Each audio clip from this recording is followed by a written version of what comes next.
Cada día, en todo el país, alrededor de 26 millones de alumnos de educación básica.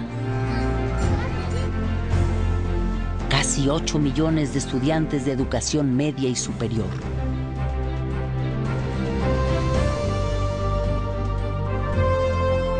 Y 2 millones de maestros de todos los niveles protagonizan la hazaña de la educación pública mexicana.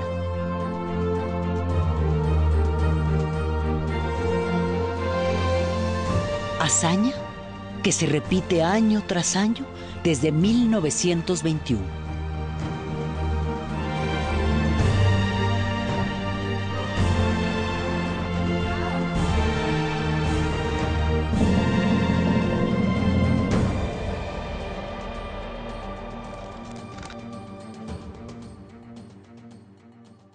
Que pues yo no soy millonario para dejarles su futuro asegurado.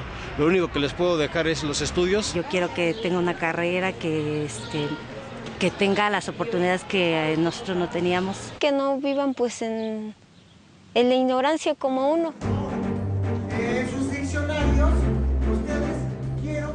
El pilar de este esfuerzo a lo largo de los años ha sido el artículo 3º constitucional surgido en 1917. La educación que imparte el Estado debe ser gratuita y laica. 2 principios de ejercicio democrático que han contribuido a la formación de millones de trabajadores, técnicos y profesionistas en todo el país durante décadas. Tener el servicio educativo, que los chicos asistan a la escuela, que permanezcan en ella y que concluyan sus estudios cuando debe ser, pues se dice muy fácil, pero conseguirlo es muy complicado, ¿no? En la educación gratuita y laica no se distinguen diferencias sociales, económicas, de raza o religión. Es también sinónimo de respeto a las creencias religiosas que cada individuo, cada familia, tiene derecho a ejercer. Conejo. ¿Cómo puedo dar una clase si mi religión no me lo permite? No podría ir un niño con una religión diferente a una escuela, digamos, católica o cristiana o lo que sea. La escuela atiende a todos y debe ser respetuosa de las creencias y de las no creencias de todos. Porque siento que una cosa es la religión por un lado, eso se lo tiene que dar la familia, y la educación junto con los padres en la escuela. Y me gusta la pública por eso. En 70 años, pasamos de la primaria obligatoria a que también lo fueran la educación preescolar y la secundaria, bajo el concepto de educación básica. México tiene la tasa de cobertura de educación preescolar más importante del planeta. Y eso no lo dicen en los críticos de la educación. Daniel. Recientemente el Congreso de la Unión aprobó que sea obligatoria la educación media superior o bachillerato a partir del año 2013.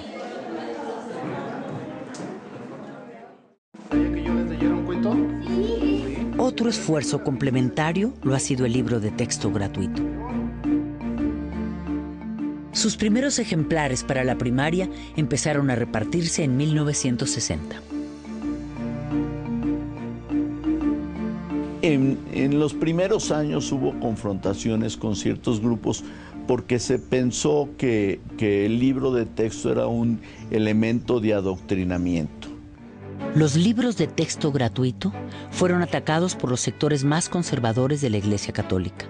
Algunos empresarios de las industrias del papel y editoriales, los grupos más extremos del Partido Acción Nacional y organizaciones de padres de familia vinculadas al clero con el pretexto de que eran doctrinarios e incluso comunistas. El presidente Adolfo López Mateos los defendió con las tesis de la igualdad democrática y la unidad nacional.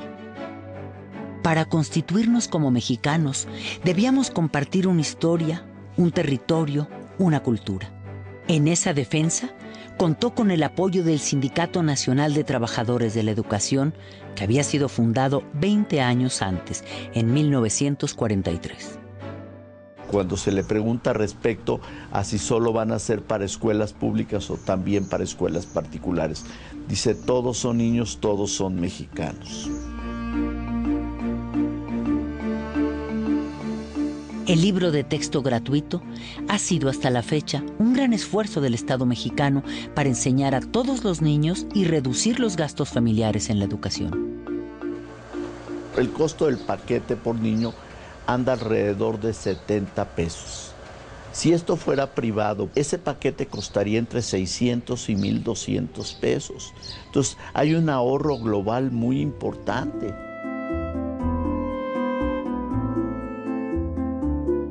La escuela pública mexicana, la universidad pública, han sido el semillero de quienes han luchado por la transformación de México.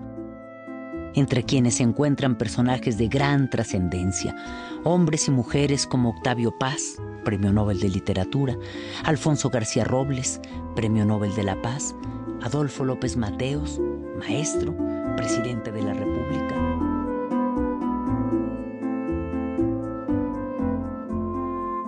Para mí la escuela es muy importante en mi vida, porque creo que sin ella no seríamos nada, sinceramente. En los últimos años, todo ese esfuerzo nacional ha empezado a ser cuestionado por la calidad de la educación que reciben los niños y jóvenes mexicanos.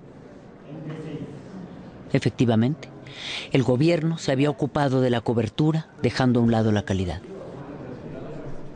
Al inicio del siglo XX, el 90% de los mexicanos eran analfabetas. Al término del siglo XX, alcanzamos prácticamente la cobertura universal en educación primaria y estamos muy próximos a alcanzarla en la educación secundaria.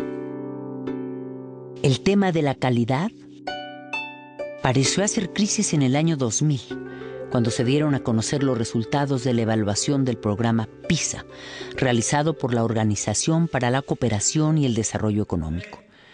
Una muestra de 183 escuelas arrojó resultados preocupantes. Sin embargo, en el examen PISA 2009, realizado a alumnos de 15 años, de acuerdo a los resultados y respecto a los países latinoamericanos, en lectura, México se encuentra en el mismo nivel que Uruguay, por arriba de Argentina, Brasil, Colombia, Panamá y Perú, así como del promedio de América Latina. Sin embargo, su media es inferior a la de Chile. En ciencias, México tiene un desempeño superior al promedio de América Latina. En matemáticas, México se ubica solo por debajo de Uruguay, al mismo nivel que Chile y supera el promedio de América Latina. Sí, también es cierto que estamos muy lejos de los de arriba, Shanghái, China, Hong Kong y Corea del Sur. En los últimos años se ha impulsado mucho la política de evaluación. O sea, en el sentido de identificar dónde tenemos los problemas, aunque en realidad todavía nos cuesta mucho trabajo aceptar muchas cosas, ¿no? Entonces damos resultados de PISA, por ejemplo, ¿no? Y si México está en tal o cual posición, de manera muy simplista respecto a otros países de la OCDE, y no nos metemos a analizar nuestros resultados a fondo. La educación mexicana, en términos puramente técnicos, está ligeramente por debajo de lo que es esperable en función de la mezcla social del país. Un país inequitativo, de las dimensiones de la inequidad de México, ¿qué querían que obtuviéramos en PISA? No evalúes solamente el resultado de enlace, evalúa también el tipo de relaciones, el tipo de procesos, todo lo que se vive en una escuela, para poder que tengas una evaluación integral. La calidad educativa, para ellos es importante la calidad educativa, pero ellos no se dan cuenta de todos los problemas y carencias que hay dentro de un salón de clases, ¿no? Desde el alumno que a lo mejor su mamá no tiene para traerlo a la escuela, desde el alumno que viene arrastrando con las problemáticas de los papás y que llegan a la escuela llorando y maestra me pasó esto. Entonces, ¿cómo voy a pedirle yo al niño que aprenda de la misma manera que un niño que tiene a sus papás con ellos, que no tiene carencias? Más 14. Hay mucho trabajo detrás de cada cantidad. Entonces me gustaría más que centrar a esas escuelas y ver que a veces un 6 en un alumno implica un reto muy grande. Y para los de fuera decir un 6 dices panzazo, pero desde dentro ese 6 es más que un 10. 11. ¿Ves el resultado? Entonces vámonos con la otra. ¿Qué operación tienes que hacer? ¿Qué operación tienes que hacer? ¿Una qué? Resta. 18. Otra más. 6 más 14.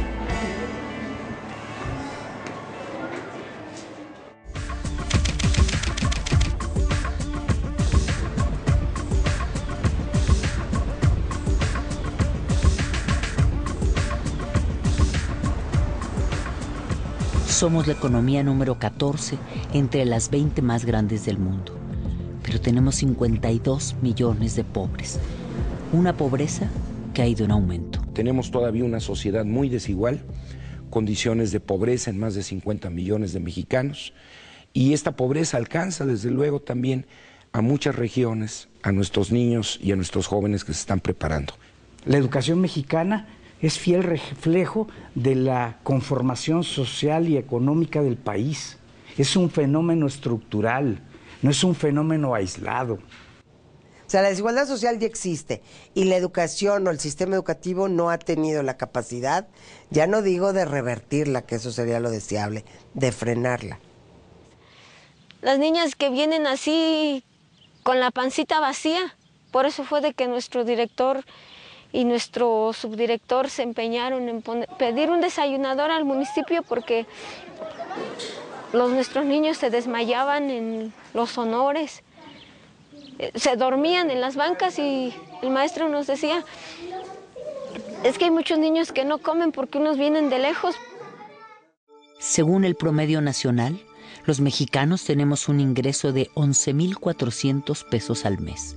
Esta cifra esconde la enorme desigualdad que hay entre el 10% más pobre, que gana apenas 2,040 pesos, y el 10% más alto, que obtiene ingresos de 44,000 pesos mensuales o más, mucho más.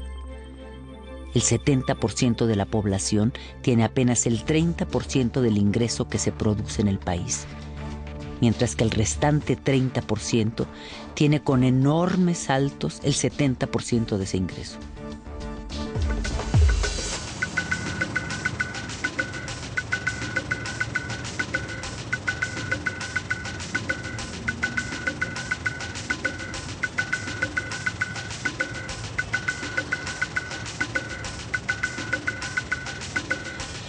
De acuerdo al Instituto Nacional de Estadística y Geografía, el INEGI, de nuestra población económicamente activa, un 29%, 14 millones de personas, trabaja en la economía informal. No, de hecho ya terminé la preparatoria. Yo siento que no tuve beneficio alguno, porque pues sigo aquí todavía. Yo pensaba que a lo mejor era más fácil conseguir algún trabajo, pero no hay nada. He buscado a ver de qué encuentro. Por ejemplo, he sido chalán de albañil, he trabajado en tortillerías, imprentas, y no, es poco el trabajo. Sí. Ni para estudiar, porque como le digo, pues no contaba con el dinero que necesitaba. Poco más de 45% de la población de 15 a 19 años de edad no estudia. La segunda cifra más alta entre países de la OCDE. Para estudiar pues tiene uno que tener los recursos, ¿no? Y las posibilidades, cosa de que muchos no tenemos. Dejé de estudiar porque pues necesitaba trabajar también, ¿no? Pues porque no, yo estaba estudiando pero pues ya no y pues es muy difícil, ¿no? Yo terminé la secundaria y esperé un año para entrar a la prepa y en ese año estaba buscando trabajo como técnico en contabilidad y bien poquito acá.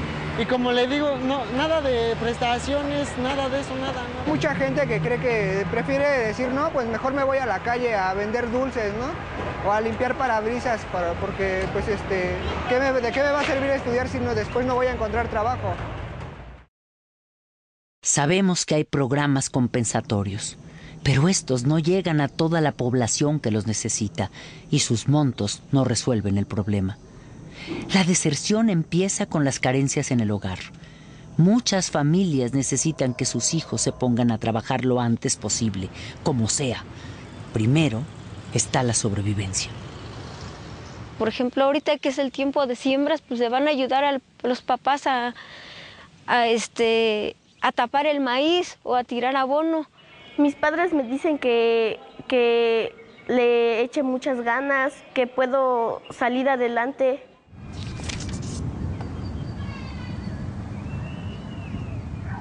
Debido a que México destina casi la cuarta parte de su gasto público a la educación, hay quienes consideran que hay recursos suficientes. Pero tan solo en los últimos 6 años, la economía mexicana ha crecido apenas al 2% anual. Ha aumentado la cobertura en educación media superior y en educación superior. Por ello, en términos reales, el presupuesto educativo no ha crecido para hacer frente a las necesidades que el esfuerzo de calidad requiere. La Organización para la Cooperación y el Desarrollo Económico parece no coincidir con que haya recursos suficientes para la educación. De acuerdo con su reporte educativo 2010, México invierte 5.7% de su Producto Interno Bruto en educación, más que Brasil, con 5.2%, pero menos que Chile, con 6.4%. El gasto por cada estudiante en educación primaria es de poco más de 27,000 pesos al año, pero el promedio de gasto de los países miembros de la OCDE es 3 veces mayor. Por cada alumno en secundaria, México gasta al año 29,000 pesos, mientras el promedio de los demás países de la OCDE es 3 veces mayor.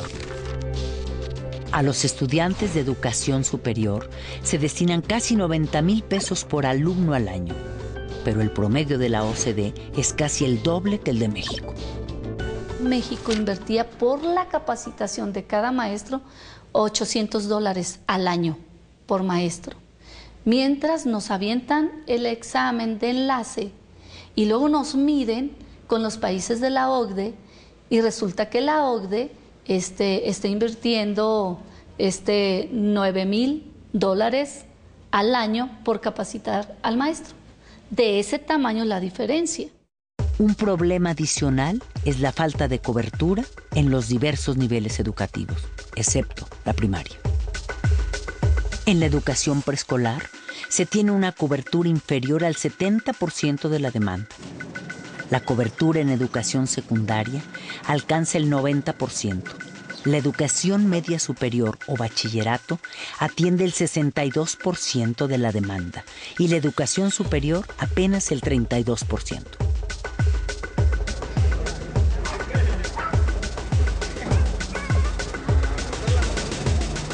Las opciones se las dan a otros y no entran casi todos. La opción que quieres, la primera, casi muchos no se quedan. Yo quería diseño automotriz, con algo así de carros y todo eso, pero pues no. ¿Qué pasó? Pues es que no, los gastos eran muchos.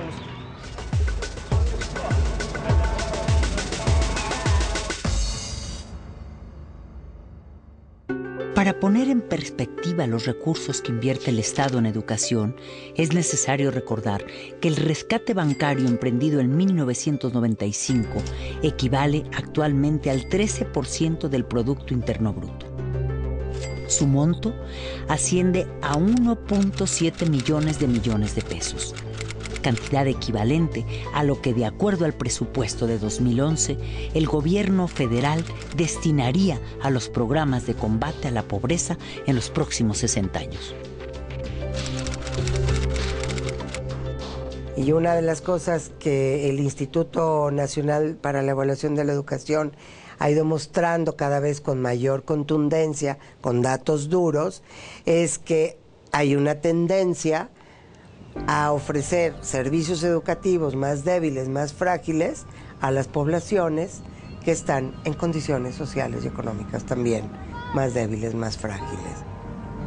Aún así, en todos los espacios escolares hay maestros que se esfuerzan por enseñar lo que pueden y cómo pueden, a veces en contra de muchas adversidades. La mayoría de los que trabajamos aquí somos, podríamos decir que iniciadores. Llegamos cuando esta escuela prácticamente eran salones de lámina, y pues gracias a la labor que han hecho los compañeros maestros en base a su trabajo, gracias a que nosotros hemos estado tocando puertas para solicitar el apoyo, sobre todo en la infraestructura, para la construcción. Ahorita vemos una escuela, pues a mi parecer muy bonita, porque ya contamos con salones, con la dirección, con el aula de medios, pero que en un tiempo no existía nada de eso. Yo tengo 2 años aquí ya en esta escuela, y en esos 2 años lo que hemos hecho es construir el drenaje, porque ni siquiera existía un drenaje aquí en la institución educativa. Construimos el drenaje y le repito, la iniciación de nuestra barda perimetral, donde ahorita llevamos aproximadamente 90 metros lineales.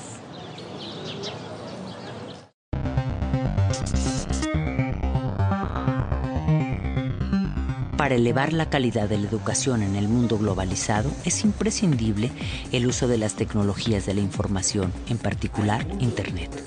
Sin embargo, el Centro de Investigación y Estudios Avanzados del Instituto Politécnico Nacional dio a conocer que en México al menos 20 millones de hogares no tienen computadora ni acceso a Internet. De acuerdo al estudio, hasta el 2010 había 32.8 millones de usuarios de Internet en el país. Sin embargo, solo el 35% se conecta diariamente. Tomen nota de eso, chavos. A pesar de las carencias, en años recientes, los críticos de la educación han dirigido sus cuestionamientos a los maestros del Sindicato Nacional de Trabajadores de la Educación, como si ellos fueran los mayores responsables de la deficiente calidad educativa. Hay muchos niños irrespetuosos, que ya no respetan al maestro, que para ellos el maestro es un cero a la izquierda, pero también depende mucho de los papás, porque el mismo papá te dice, es que no le hagas caso a tu maestra que está loca, es que a mí me ha tocado escuchar, no es en mi grupo, pero fuera de, cuando te toca la guardia en la puerta, el que entra un niño y la mamá le dice, si te dice algo, la vieja loca, no le hagas caso, o sea, eso no es posible que los papás le enseñen eso a los hijos. No es tanto perder la dignidad, pero sí somos mal vistos por la sociedad, porque entendiendo que si hay un problema, el problema se lo quieren achacar a la escuela, y quienes están en la escuela pues son los profesores. Es decir, si hay bullying, en la escuela. Si hay obesidad, en la escuela. Si hay una emergencia sanitaria, en la escuela. Todo quieren sacarlo de la escuela. Cuando les conviene somos salvadores de la patria, y cuando no somos lo peor de la patria. Aproximadamente el 90% del presupuesto gubernamental anual de educación corresponde a sueldos y salarios, pero no todo ese dinero es solo para maestros. En este porcentaje se incluyen también los salarios de todos los niveles de la burocracia de una gran cantidad de dependencias de la Secretaría de Educación Pública. Es una labor muy noble, ¿sí? Trabajamos con recursos humanos, trabajamos con corazones, trabajamos con niños y jóvenes, que finalmente son el futuro de una sociedad. Y desde mi punto de vista, no creo que el salario de un maestro corresponda a lo que realmente el maestro está desempeñando en su aula. Le puedes pagar al maestro por horas de trabajo, pero no me parece que le estés pagando, o le estén pagando, o nos estén pagando por el nivel de responsabilidad en el aula, ¿no? El ingreso de un docente, ahorita en jornada ampliada, porque esta escuela es jornada ampliada, es otra modalidad, 5,100 a la quincena más o menos. Que la proporción mayor se va a nómina, y eso ha sido producto de un proceso de resarcimiento salarial del gremio magisterial, lo cual es muy importante, ¿verdad? O sea, yo creo que si queremos tener buenos maestros, tenemos que tener que estén bien pagados los profesores, pero no basta eso. Ahora bien, hay que recordar que todavía en 1989 los maestros ganaban entre 1 y 1,5 salarios mínimos en promedio al mes. Recordamos aquí unas palabras del reconocido e innovador pensador de la educación, Paulo Freire.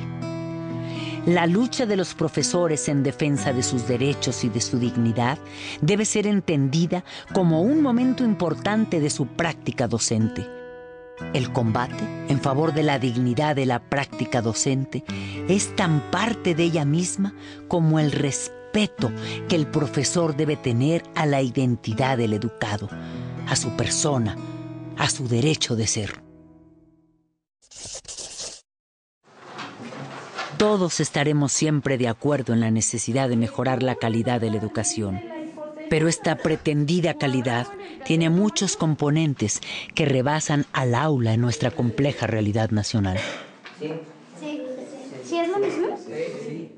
Calidad es muy distinta lo que representa para un padre de familia, por ponerte un ejemplo, cuyo hijo va a una escuela rural en Huachochi, Chihuahua, que lo que es la calidad de la educación para un padre cuyo hijo va a una escuela privada en la Colonia del Valle.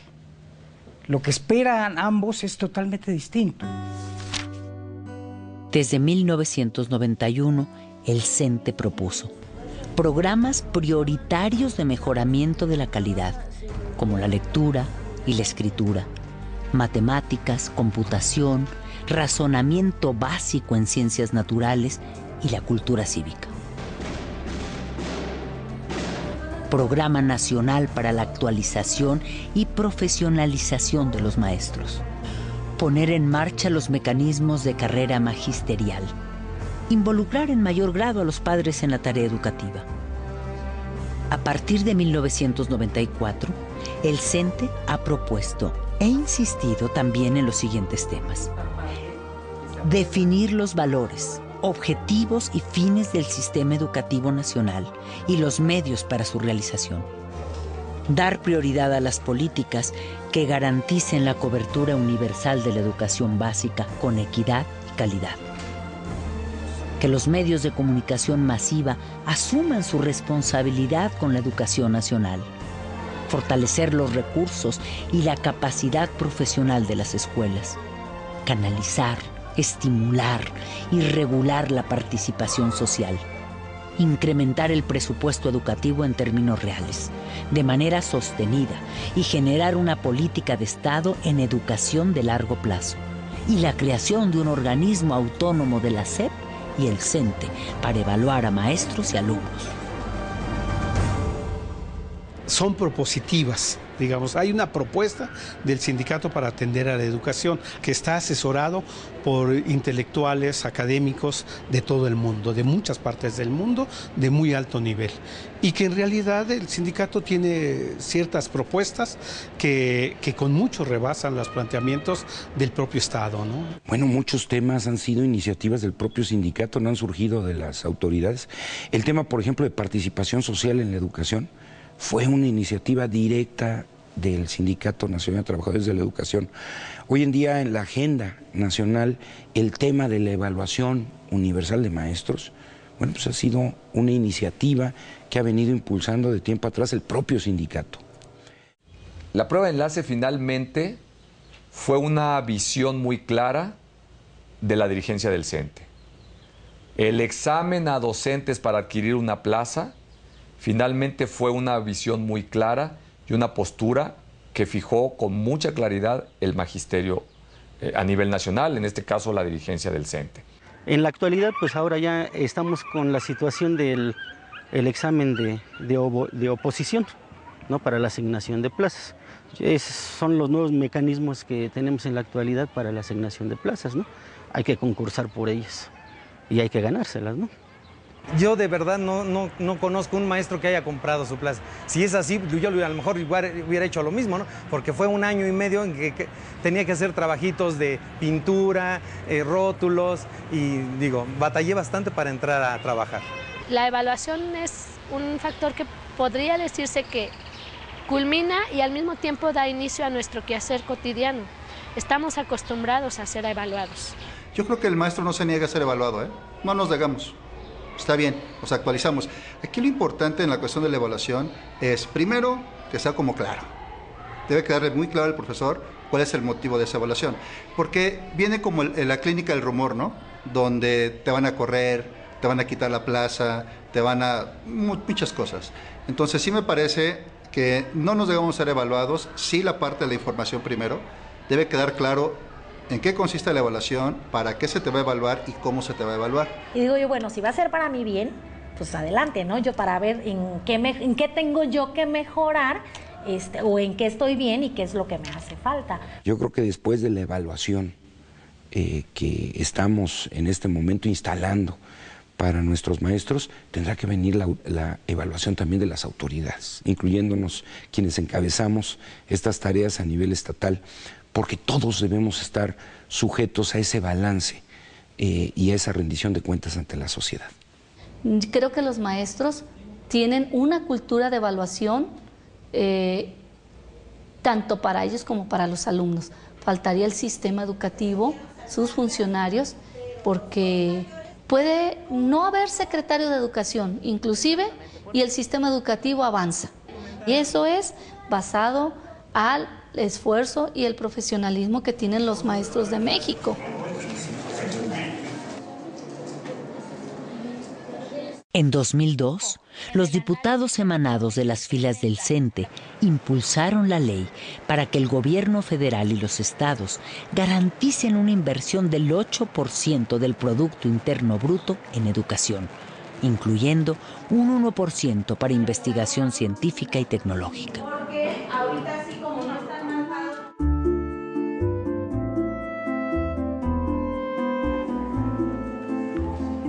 También iniciativa del CENTE ha sido el programa Escuela Siempre Abierta, iniciado en 2008. El CENTE planteó la necesidad de que las escuelas públicas se abran a la comunidad, amplíen sus horarios de atención y promuevan la participación de los padres de familia para contribuir con el desarrollo integral. Escuelas de tiempo completo es una propuesta para que los niños puedan aprender en ese tiempo extra de que no son clases regulares, puedan tener otras habilidades, puedan adquirir mayores habilidades acerca de la lectura, la pintura, la música, esas habilidades que muchas veces no nos da tiempo en clases de tiempo regular por la premura de cumplir con un programa establecido. La Escuela Primaria Centro Urbano Presidente Alemán es una escuela de jornada de tiempo completo, que su horario implica es de 8 a 4 de la tarde. Aquí los niños tienen la ingesta de alimentos después de la 1 de la tarde y tienen sus actividades del programa de escuelas de tiempo completo.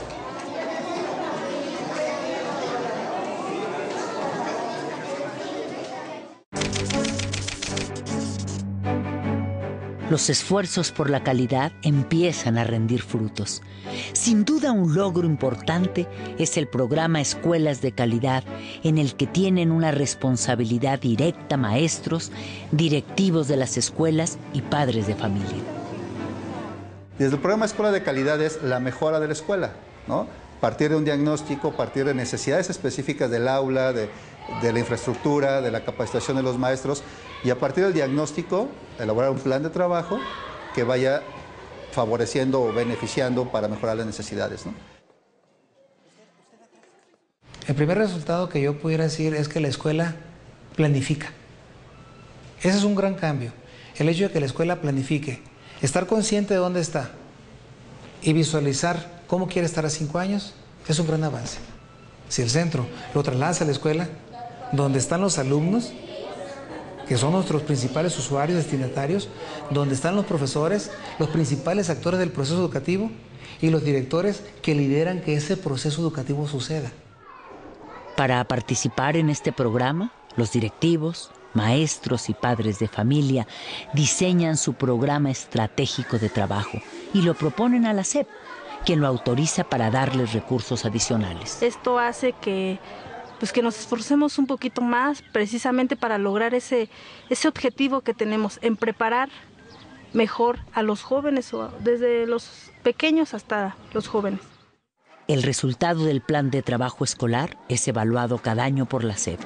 Hasta ahora, son una minoría las escuelas que participan en el programa, poco más de 45,000, pero van en aumento. Sin embargo, de nueva cuenta, algunos sectores empresariales y sociales han emprendido un ataque sistemático contra los maestros, intentando hacer que la sociedad los considere los culpables de la calidad educativa que se tiene. El interés por buscar la forma de privatizar la educación como una forma de llevar la educación al mercado, que es la tendencia en un régimen que está guiado por el libre mercado y el neoliberalismo, ¿no? Buscar que aquello que es función del Estado sea función del mercado y obtener la ganancia que corresponde, ¿no? Pero ahí no necesariamente estamos hablando de calidad de educación. Si la educación pública se subrogara, representaría tan solo en la educación primaria un monto de 700,000 millones de pesos anuales.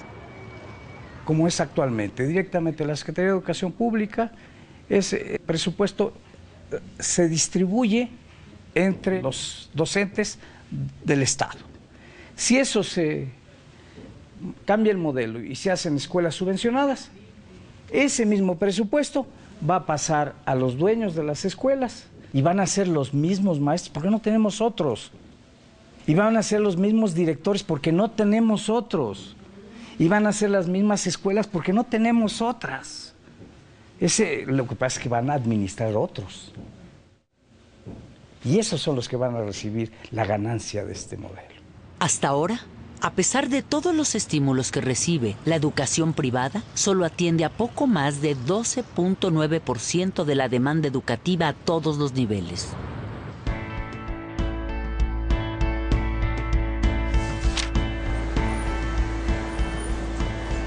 Al problema de la calidad de la educación contribuyen también la infraestructura, la cobertura, la estructura burocrática que la rodea, la pertinencia de los planes y programas de estudio, la formación de maestros desde las normales, también las relaciones sindicales, la calidad de la capacitación a los maestros, la distancia de la sociedad con la escuela, la poca participación de los padres de familia, la propia estructura educativa.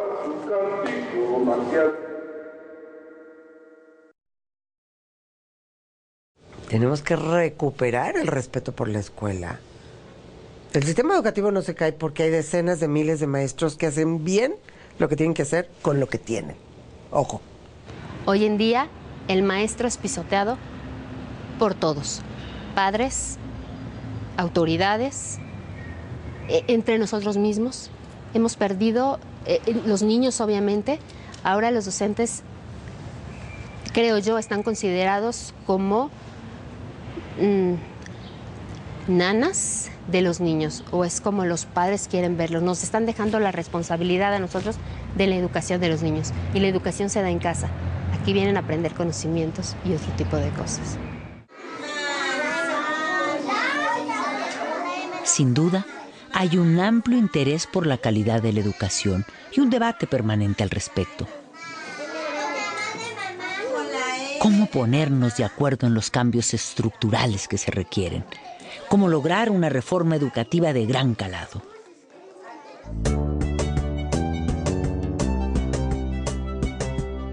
Para fortalecer la participación social en la educación, el CENTE ha realizado desde 1994 los Congresos Nacionales de Educación y los encuentros de padres de familia y maestros. En ellos han participado especialistas y personalidades de muy diversas disciplinas para hablar sobre el valor y el futuro de la educación. Hay dos enemigos fundamentales de la democracia en todas partes, y ustedes lo saben igual que yo. Son la miseria y la ignorancia. Lucha por la democracia todo el que combate la miseria y todo el que combate la ignorancia. Y en todos aquellos regímenes políticos en que se acepta como inevitable la miseria y se acepta como inevitable la ignorancia, en realidad no hay verdadero espíritu democrático. La educación gratuita, laica y de calidad que está obligado a ofrecer el Estado es todavía la única opción, la única esperanza de la mayoría de los mexicanos, algo que no se nos puede olvidar.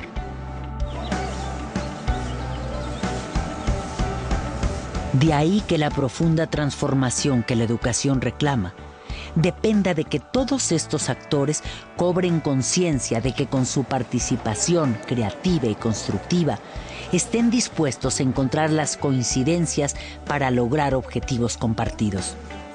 hasta que alcancemos en educación una verdadera política de Estado de largo plazo.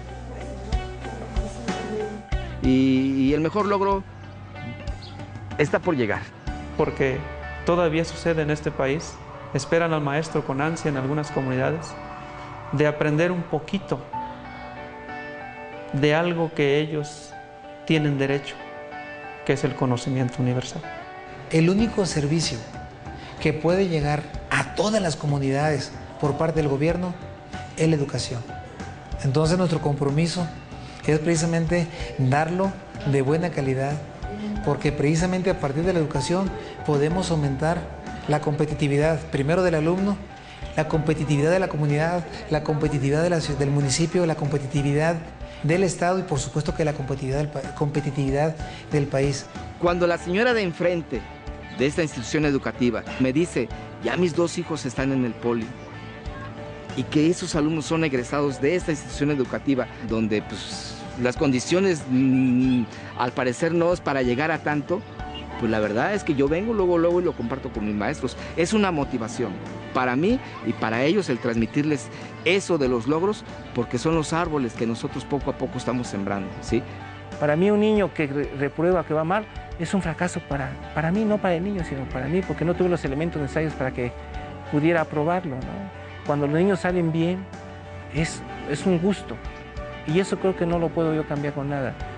Pues a mí me encantaría que todos pudiéramos, no sé, mandar a nuestros hijos a la escuela y terminaran 6º grado de primaria y secundaria y preparatoria, pero todos que pudiéramos hacer esto y no decir, hay niños que tal vez van a quedar en primaria y otros en secundaria y otros en preparatoria. Si todos pudiéramos alcanzar una educación, no sé, llegar a tener una licenciatura o no sé, tal vez no todos podríamos ocupar puestos en la sociedad, pero me imagino que tendríamos una sociedad por lo menos más limpia y mejor. Daría las gracias a mi profesor Luis de primero de primaria y a mi profesor de física, porque gracias a ellos aprendí no solo cosas de la escuela, sino también experiencias de vida nuevas. Y más allá de ser solamente el maestro que estaba parado frente a ti, era un amigo, era una persona, era muy humano. Yo me siento feliz de haber estado aquí en la escuela pública y pues sí, siento que esto me impulsó a llegar a la UNAM, porque bueno, de cierta forma aprendes muchas cosas, no son tanto los conocimientos, sino cuestiones de otros aspectos, no éticos, cuestiones de vida. Yo creo que sí tengo mucho que agradecerles y finalmente el fruto de todo eso es que estoy aquí en la universidad, en Ciudad Universitaria y en la UNAM, ¿no?